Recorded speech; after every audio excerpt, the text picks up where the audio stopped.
My guests for today are Sebastian and Felipe. We will be right back.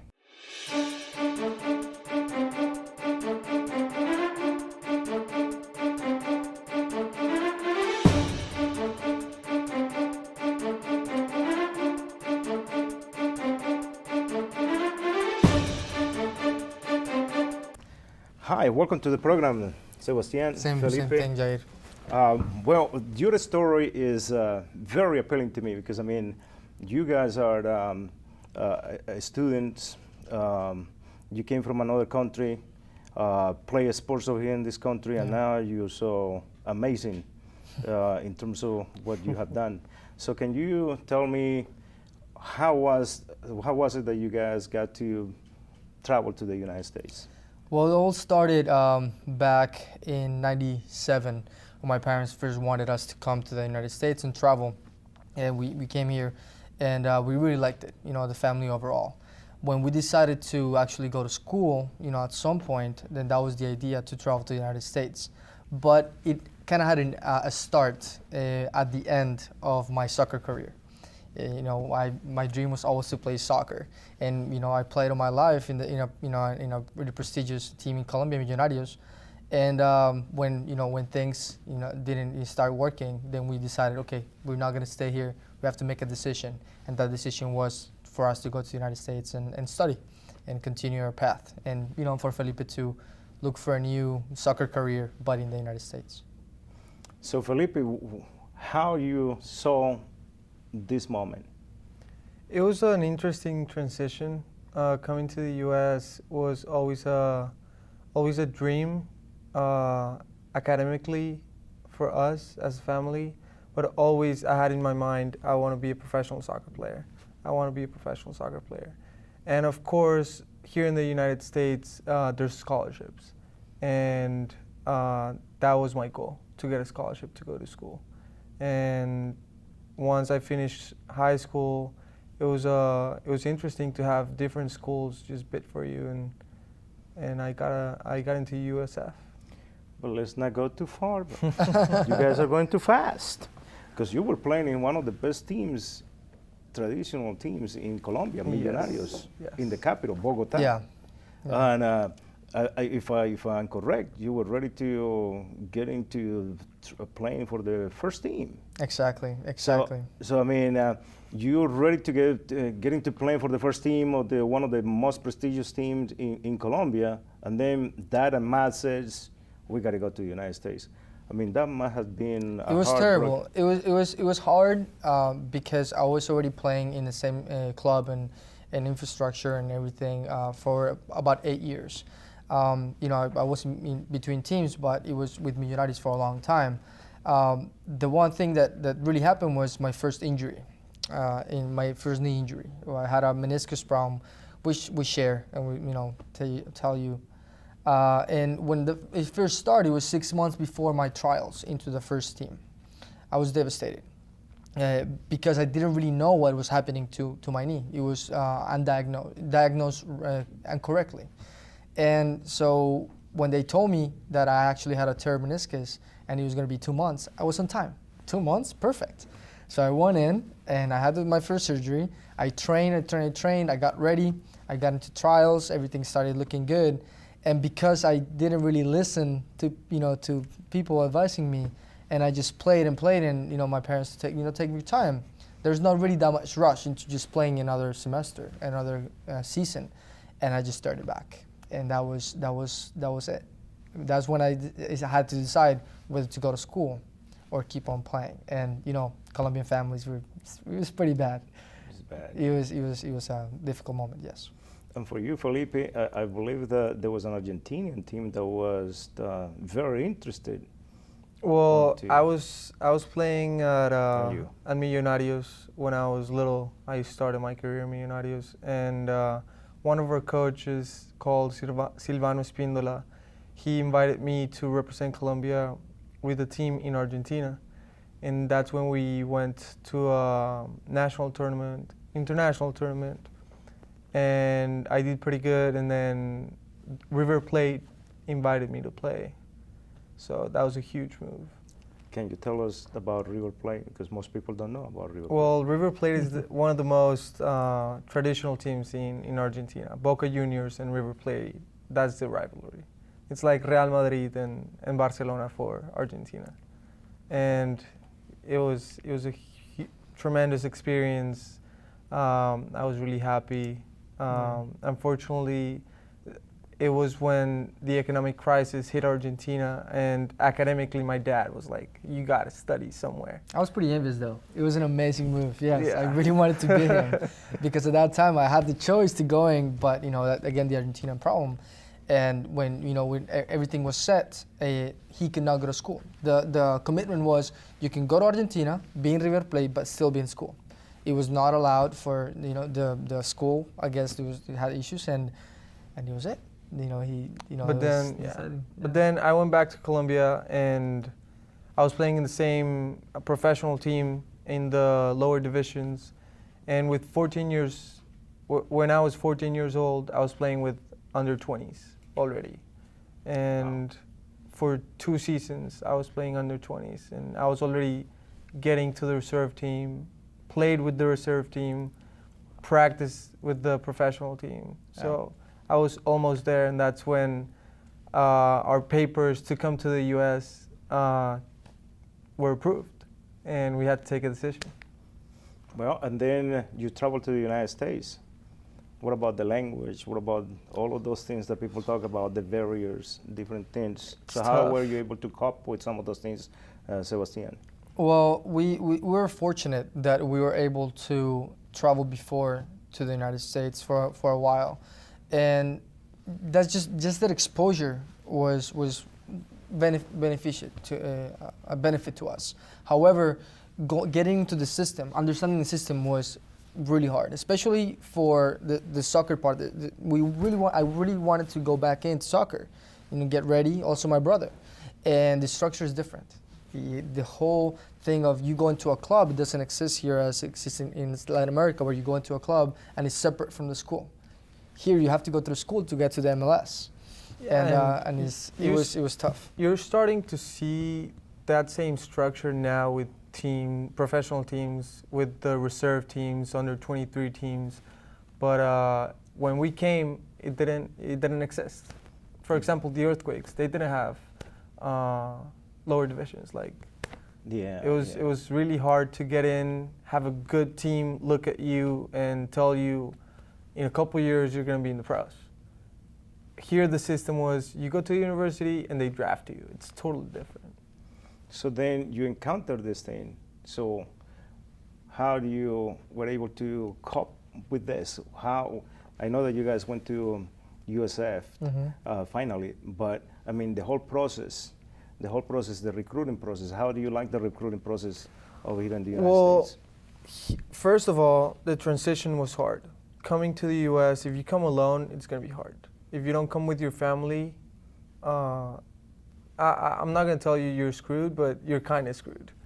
But with my brother, my family, my dad and my mom, the support was there. Finishing high school, playing against kids again, because I was playing with adults and now playing with kids. The transition was kind of going backwards. But obviously language was an issue. For about 6 months, it was an issue for all the family. And I think mentoring was but it was complicated, because before you have your coach for the whole time. For when you're a little kid, you have the same coaches and the same structure.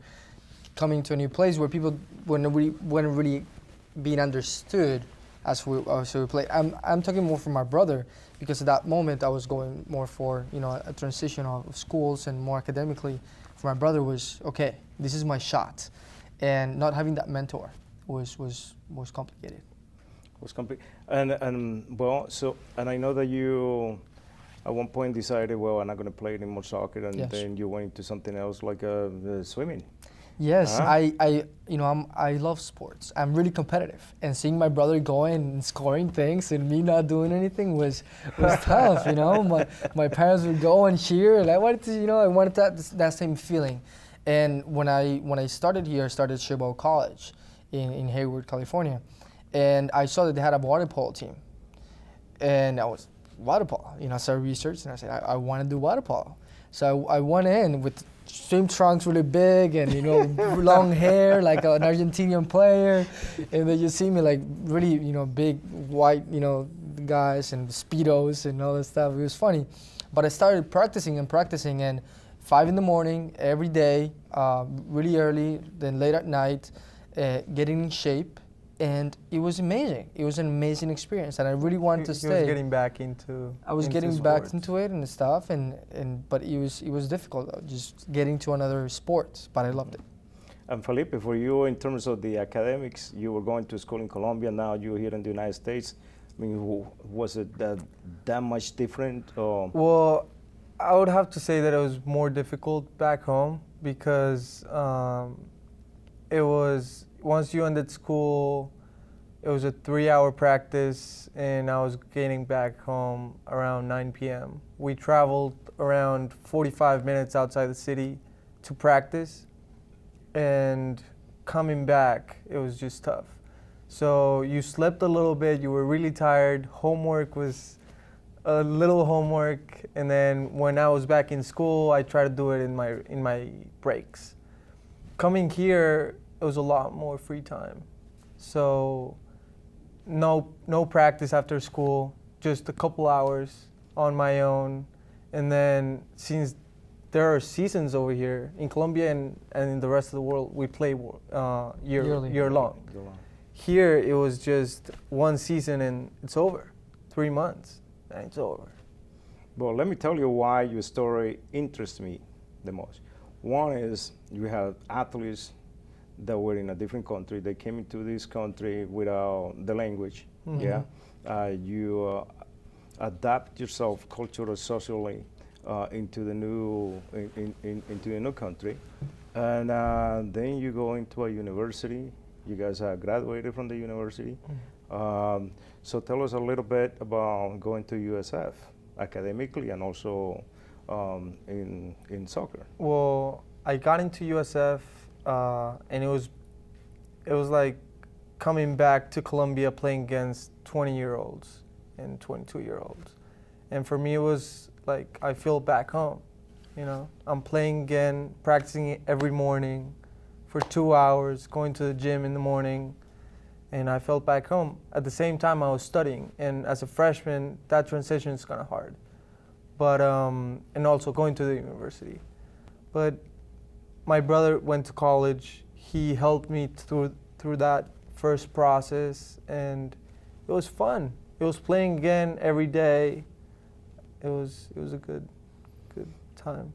And for you, how was the introduction into the university? Perfect. So I did a traditional community college, mm-hmm. But when my brother got drafted into USF, I decided, well, let's try it to see if I can play soccer again. So I was fit. I went to playing soccer. And USF is a beautiful thing. It's a beautiful place. The city, it's amazing. So I went to playing soccer, but I stopped myself with a different structure, completely different structure. I was a defender, but the conception of soccer where I was just go and score. That's what you have to do. He was don't let other people get score on you. And so it was more defense instead of offense. It was complicated, for me for that approach, and it was a lot more focused into being fit than playing better soccer. So yeah, that's one of the things that we definitely encounter over here. That American soccer is more fitness, more, I would say, less tactical, mm-hmm. and less skillful than in Colombia. Over there, it's more paused. You play more with the ball. You stay more with the ball. Now, we're not saying that it's better or worse, no. Definitely, but it was a nice thing for me to realize that at that point, I was not gonna play soccer anymore. And I was good, okay with it. But I really wanted my brother to feel, to go. And again, I said before, we have the same 2 knee injuries, the same identical 2 surgeries in the same place at the same amount of time. It was, I don't know. It's just amazing. But you brought something very were very interesting to me. You were talking about the difference between the two countries and maybe which game was a little bit better. But if we look at the database, I don't know when was the last time that the Colombian team beat the U.S. national team. Not in '94. It's been a long time. Yeah. So from that perspective, but let's go back to the kids out there that want to play soccer and or any sport, and then they're interested in going into the university. I mean, what would you guys tell them? Well, I would tell them first, focus on academics. That's really important. Your GPA would get you to Cal, to Stanford, to UC Santa Barbara, here in California, at least. But focus on being you, playing every day for you. Yeah. You have this goal, go for it. Yes. It was for some of my teammates, it was kind of hard because either they wanted to go in, but they didn't have the support. I had it, and I had the people backing me up. So it's a combination. You need your family there, and you need your passion, and that's one of the characteristics we have as Colombians. We're so passionate, and that's what drove me to. I think what I would say is, if you really want to play professional sports, you have to be patient. You know. Not everybody's Messi. Not everybody, is the best player in the world. There's a lot of really good players, and not just in soccer. Maybe if you play basketball or baseball or something, another game. But if you play soccer, be patient and take care of yourself. I didn't listen to my body, and that was really detrimental. Now, as far as the academics, if you come from Latin America, for example, here you have to focus on that route. Go into academics, be really well, graduate, and then you can follow your steps in a professional field. But it can happen, and this is an amazing place to do it. People love sports in the United States, in more structured, but they love them, and it's amazing to share cold nights watching my brother play in the fog of San Francisco. That was amazing. Probably not the same as playing in El Campín in front of 50,000 people, but it's still a great place for you to go to school, having a scholarship if you're really good, and follow your dreams. And the other part, one of the things that you also did was that you really took care of the academics and what the university was providing for the students. Mm-hmm. Can you tell us about the program that you did in Spain? So it was amazing to come here and have your eyes wide open to all these possibilities. I did a study abroad program in Rome for about 6 months, and I said, you know what, I graduated from international business. And I said, I have to do a master's that has to do something with international. So I started a program called the MGM program, the Masters in Entrepreneurship and Management. And we went one semester to Spain, to Ramon Llull University in Spain, and then another semester in Fujian University in Taipei. And then it finished in San Francisco. A whole year traveling all around the world, going to Shanghai, going to Paris, going to New York, all different places. And I know now my friends, maybe on Facebook are from all over, but I have them everywhere. I can keep on. So if I ever want to travel back, and it really opened my eyes. Something that does not happen really in the place that I come from. It's really you go study, you get a job in your own little town. Here you have the possibility to actually going everywhere and meeting people from everywhere in the world, which is amazing. Some of my best friends from Filipinos or French, or from other places, and it's amazing. My academic career, I feel proud, but I have to really be grateful to my parents because they pushed me, and I could have done anything else. I could have stayed in soccer, maybe making $1,000 a month, in Colombia, which is, but barely making it, like a lot of people in sports. But I'm really grateful. I had the chance to go to school, and I graduated last year from my MBA, and I'm looking forward to making my own company and working towards my own company, and really happy. And we're still really interested in sports. That's all we like, soccer, and I'm grateful. I'm really happy. Yeah. And can you give us a little head start on the company that you make? Or that's a trade secret? No, it's not a trade secret. I always my dream was to work with my parents and my family company, that family tradition. I'm launching a new company in about a month. I'm going to start selling an e-commerce site for prescription eyewear. Why eyewear? The opportunity came by. I realized that I got investment for it, and now I'm pushing. I love technology, and I want to do something with technology. But the model is, you buy a pair, you give a pair type of thing with. And I really want to focus my efforts into the Hispanic market. So it'll be an e-commerce site for prescription eyewear for the Hispanic market in California. Wow. So we'll see how that goes. Wow, that's wonderful. And also, I also know that you work with the Colombian embassy. Yes, I'm a volunteer for different entities. I work for the Colombian consulate in San Francisco for a year under Consul Jose Miguel Castiblanco. And now I'm a volunteer. I'm an active volunteer in the consulate and their activities. Actually, we co-sponsor the Copa del Bicentenario, which is an annual soccer tournament for all the Colombian community. And we do all the logistics, and we host along with the consulate and other companies this tournament to benefit the Colombian community in San Francisco. Well, one of the things that I want the people to see is that when you set some goals and you have the support and you work hard for them, so you will be able to accomplish almost anything, and that's basically what this country does. I mean, look at you guys. I mean, you came into this country. You didn't speak the language, you know anything about the academics of this country or anything like that. And right now, after a few years, because you guys have been here for what, maybe 10 years? For 7 years. 7 years. 7 years, and now you have your own company. Yeah, so that's wonderful. I mean, I hope that everybody that is out there, I mean, can learn something from you guys, because you guys have a lot of great things to say. Felipe, you are also, you graduated from USF also, and now you're working. Well, I graduated from USF from 3 majors.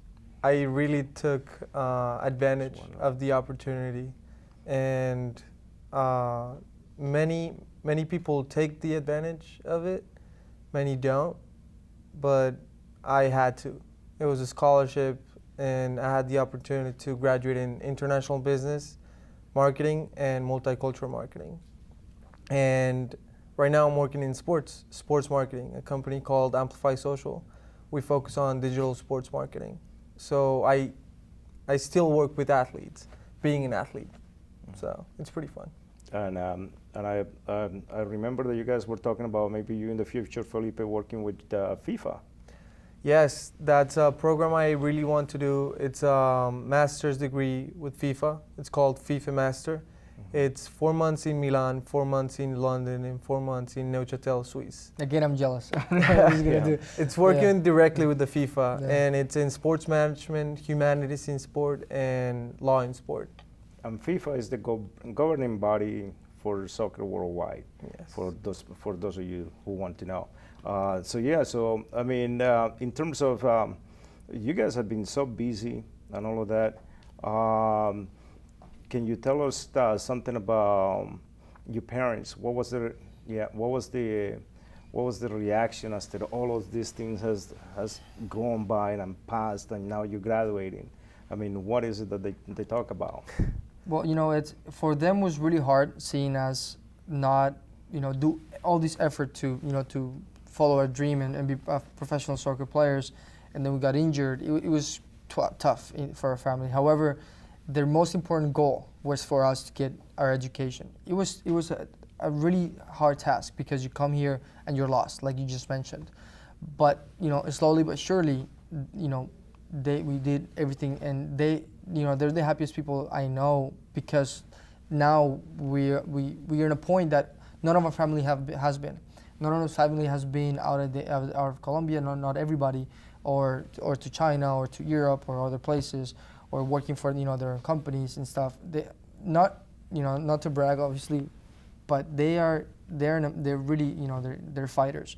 They both have their careers and stuff. But there were moments that probably a couple moments that we had to go back to Colombia because things were really tough here. There was a couple moments back in 2008. It was really hard. We had to make a decision, so we decided to stay. Now, looking back, the experiences over here in the United States and also the experience back home, I mean, what would you take from this country to Colombia maybe at one point? Definitely structure. In sports and academically as well. There's a more structure over here for, let's say, facilities, the training room, the fields. Organized, yeah. It's really organized over here. I would take that back home. And academically? Academically, you know what? Academically is that you have to embrace people from everywhere in the world. You have to embrace people and really capture the essence of how you make things work in different places. So the United States is a multicultural, especially here in San Francisco, it's a multicultural scene.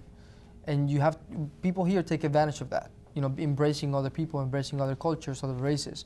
That's something I will take back because we're not that tolerant where we come from, because we're the same, you know, same around people. But if we really bring in other interests and opportunities, we'll probably innovate more, you know, and stuff. So I think that just the embracing of other cultures I will take, and obviously the organization that things have to be perfect, not just, you know, making an effort. You have to be really, really good.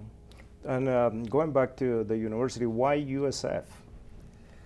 USF, I was in between going to Cal State Hayward, Santa Clara University, and USF, and Sacramento State. And I had a couple of offers on the side, Stanford one of them, Cal one of them, but academically it was hard because just coming to the United States, not knowing how the system works, those kind of things, we were inexperienced and we didn't know how it worked. So academically I couldn't get in, but USF, I decided it was a great city. I wanted to be back in the city, like Bogota, and it just has a name, San Francisco. Obviously, the program, it was great. 5 national titles. Only UCLA, I think, has it. So historically, USF has a name in soccer in the United States. And what about you? I want to, I guess, share a follow. room or an apartment or something, right? You We just didn't want to follow the brother, huh? Yeah, we didn't want to keep close. No, you know, I like the school is small school. You know, not a lot of people. Jesuit tradition. I came from a Jesuit background as well, in the family and in the schools that we went.